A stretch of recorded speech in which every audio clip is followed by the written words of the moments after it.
नमस्कार, मैं विवेकानंद और आप देख रहे हैं न्यूज फॉर नेशन। बिहार के पूर्व डीजीपी गुप्तेश्वर पांडे को लेकर के तरह तरह की चर्चा थी।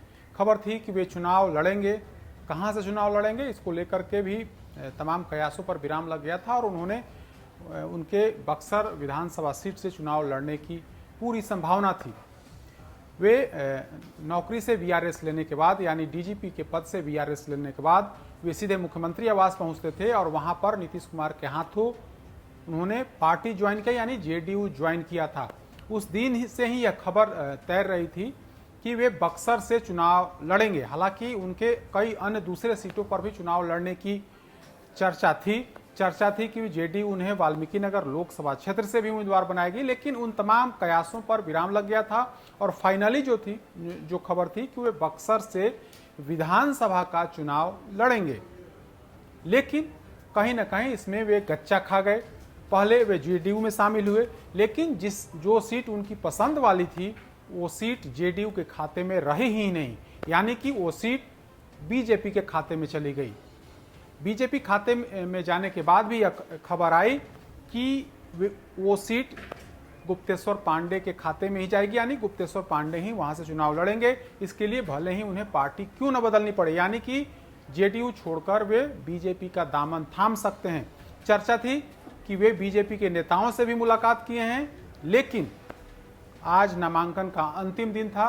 कल शाम में ही, यानी कि 7 अक्टूबर को ही बीजेपी ने वहां से किसी दूसरे व्यक्ति को उम्मीदवार बना दिया। उसके बाद स्पष्ट हो गया कि अब कोई ऑप्शन गुप्तेश्वर पांडे के लिए नहीं है। कल रात में ही उन्होंने बड़ा भावुक अपने फेसबुक पेज पर लिखा और कहा कि आप तमाम लोग मुझे परेशान नहीं करें, मैं चुनाव नहीं अब लड़ूंगा। यानी कि चुनाव लड़ने की मंशा थी, वे पूरे तौर पर तैयार थे, इसकी पूरी तैयारी भी कर दी गई थी। बक्सर में उन्होंने अपना कार्यालय भी खोल लिया था, सिर्फ नामांकन करना था, लेकिन बीच में ही मामला फंस गया, सिंबल उन्हें नहीं मिला। यानी कि बीजेपी ने बक्सर सीट को बीजेपी ने नहीं छोड़ी। आखिरकार पांडे जी को बैकफुट पर आना पड़ा।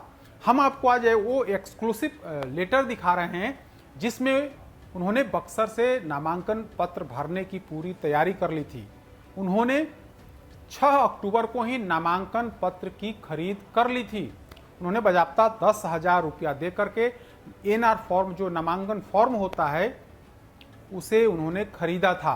तो हम वो सबूत आपको दिखा रहे हैं कि गुप्तेश्वर पांडे बक्सर सीट से चुनाव लड़ने वाले थे।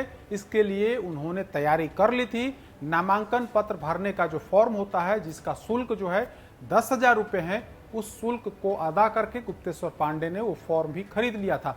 तो तस्वीर हम आपको दिखाते हैं, देखिए यही तस्वीर है। यह विधानसभा आम निर्वाचन 2020 के नामांकन पत्र क्रय करने वाले व्यक्ति की सूची है।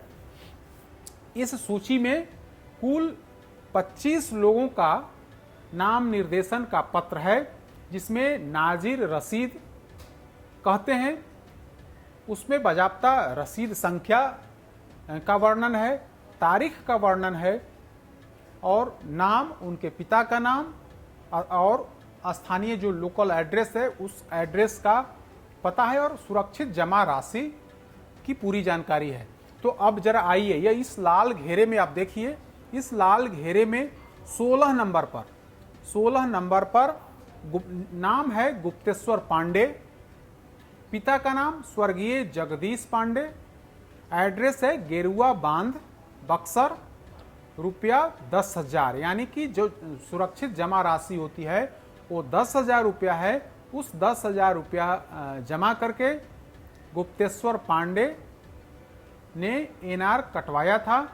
जगदीश पांडे इनके पिता का नाम है और गेरुआ बांध बक्सर के एड्रेस पर इस रसीद को कटवाया गया। यानी कि गुप्तेश्वर पांडे की तरफ से पूरी तैयारी कर ली गई थी, सिर्फ सिंबल में मिलने की देरी थी।